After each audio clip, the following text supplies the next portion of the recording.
เพื่อนจิตใจไม่ค่อยดีมันแบบเพราะว่าคือน้องเนี่ย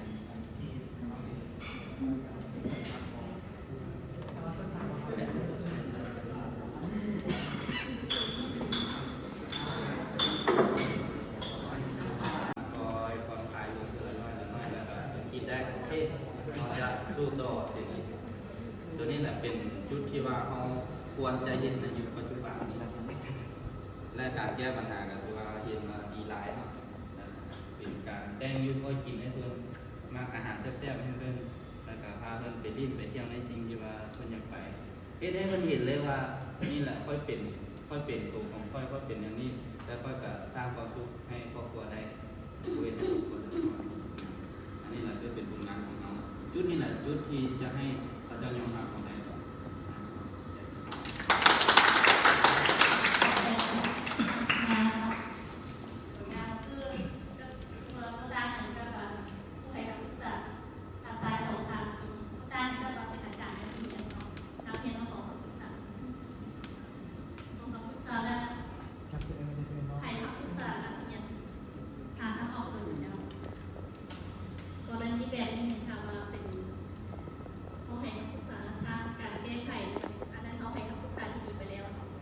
เกี่ยวสบายใจขึ้นแล้ว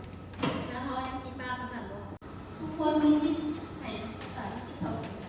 มีสิทธิ์ในการฟ้องมีสิทธิ์ในการเสนอเนาะเขาสามารถที่